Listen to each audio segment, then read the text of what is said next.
80. pasartea. Hala ere, ustez heroikoa izan zuen pasartea, barregarri bilakatu zen. Bilbotik atera zirenez, baina berandu.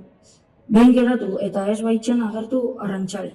Bigarrenean bai ordea, Prietok bere memorietan dioenez atxerapenarekin. Txalupa txiki batekin agertu zen Bilbora Sebastian Bakeriza, Prietoren balizko salbatzailea. Aita zuen tostartean laguntzaile bakarra, Arrantzale zahar. Euskaldun elebakara zen Bakerizaren aita. Eta Bakerizak bera ere nekez egin zuen hitz gazteleraz. Prietok berriz hitzik ez zekien euskeraz. Prietok ontziko biltegian sarrarazi zuten eta hantxe egon zen sare artean luzaroan. Aituta bizkarreko minez, Prietok biltegiko trampa zabaldu eta burua atera zuen. Urrunan itsasargi bat ikusi zuen. Nabigatzen orduak zeramatenez itaundu zien Arrantzalei. Ea matxitzakoa zen argiura. Sebastianek ezetxe erantzun zidan.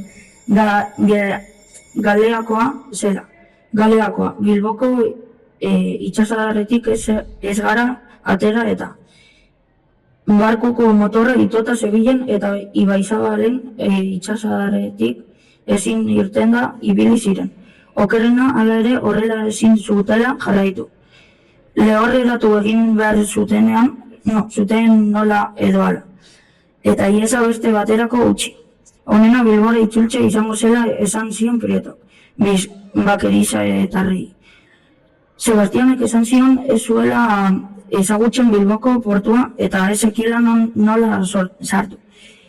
Eta alaze Prietok berak gidatuta iritsi ziren Mazarredo aldera eta hantxe egin zuen jauzi Prietok. Liberal egunkariko egoitza parean. Kontu handiarekin salto egin ere egunkariaren egoitza komisaldegi baten barruan zegoen eta.